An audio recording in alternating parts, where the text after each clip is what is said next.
Di antara masalah perjodohan itu juga kadang-kadang yang bermasalah itu bukan anaknya yang mau menikah. Kadang-kadang orang tuanya yang mau menikahkan ini juga bermasalah kadang-kadang.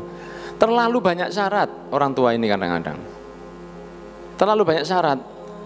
Harinya, wetone, harinya ininya, geblake, ininya, itunya. Kamu kuliah aja dulu, loh iki sing rabi wis gak kuat pisan. Yang mau nikah ini sudah giras, sudah kepingin, sudah overheat, sudah kalau mobil itu sudah sudah bukan C lagi, sudah overheat, sudah panas ini sudah. Alasannya begini, alasannya begitu, kamu harus begini dulu, kamu harus begitu dulu. Akhirnya nanti anak-anaknya maksiat loh Pak, Bu.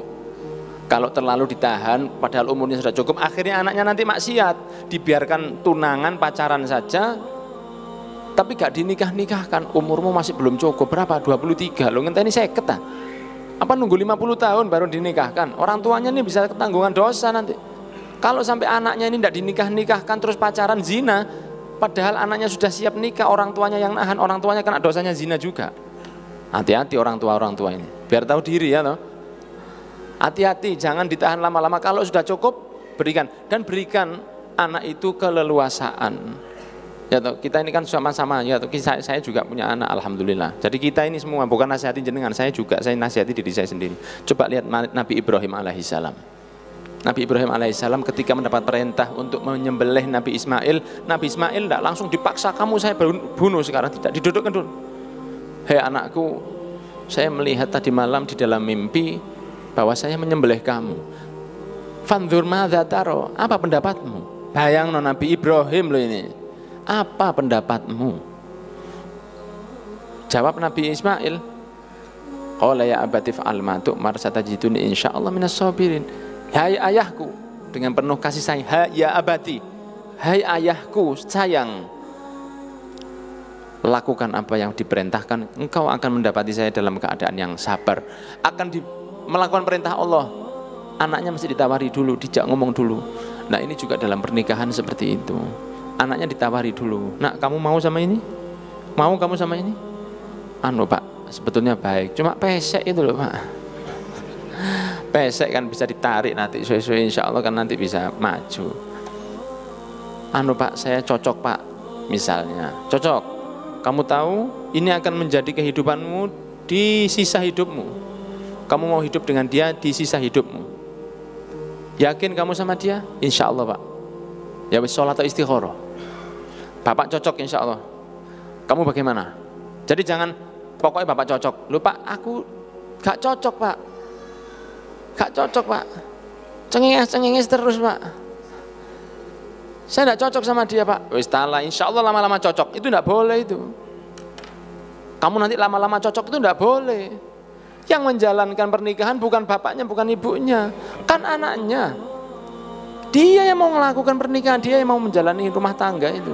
Jangan bapaknya, ibunya mengatakan nanti lama-lama kamu cinta. Gak ono, itu zaman dulu Siti Nurbaya.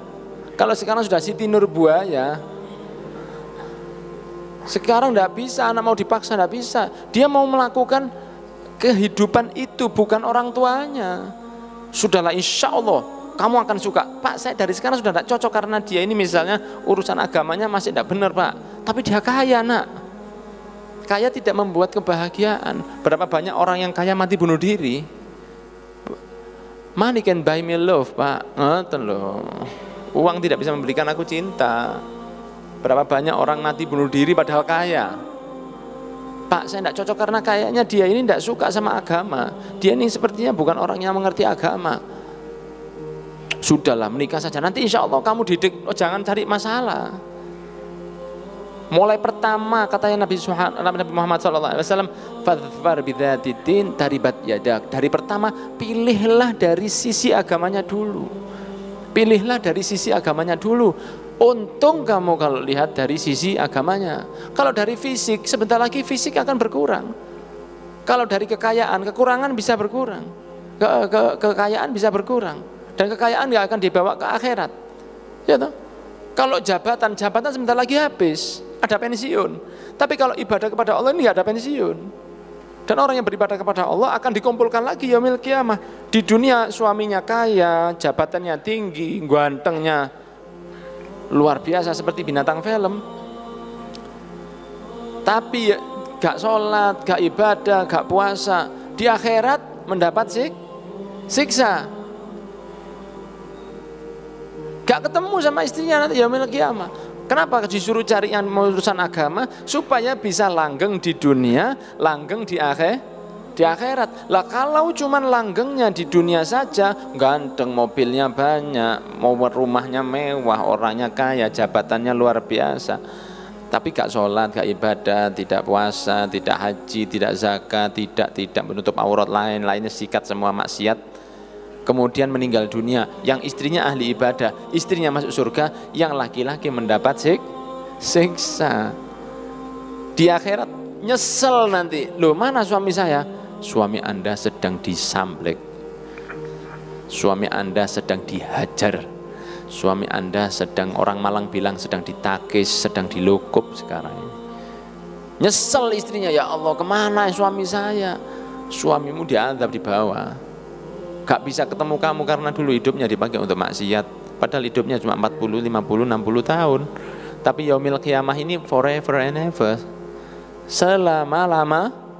selama-lamanya. Apakah akan ditukar yang 50, 60 tahun dengan yang tidak ada hitungannya?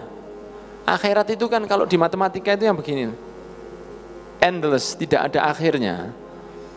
Sehingga kalau dalam pernikahan Rasulullah menganjurkan, pilihlah yang baik dalam urusan agamanya. Jadi orang tuanya jangan terlalu menahan. Kalau sudah baik, anaknya sudah siap, modelnya anak wis kuda berpanjak, kuda perwira wisanan, wis kudu rabi ae sudah. Bapaknya melihat kok, saya melihat gejala-gejala yang kurang tepat ini sudah. Ini sudah waktunya dinikahkan ini. Siap, calonnya baik.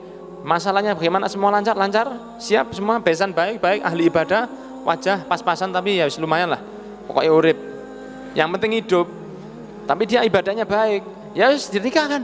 Kamu cocok nak? Aduh cocok sekali pak, dia soulmate saya. Akhirnya dinikahkan, sudah jangan terlalu banyak ditahan.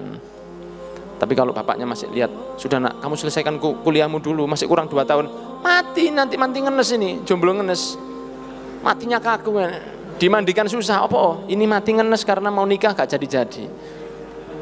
Jangan terlalu lama ditahan pak, karena ini sudah besar anak ini. Jangan terlalu cepet-cepetan, jangan terlalu dipaksa, jangan terlalu ditahan. Itu yang dianjurkan oleh Rasulullah SAW. Dan para nabi pun begitu. Nabi Adam memberi sayembara kepada anaknya, Qabil dan Habil, untuk mendapatkan seorang Iklimah. Kan begitu, tidak ada paksaan seperti itu. Semoga kita diberi anak-anak yang soleh dan solihah, yang kelak mereka akan dijaga oleh Allah Subhanahu wa Ta'ala dalam jodohnya.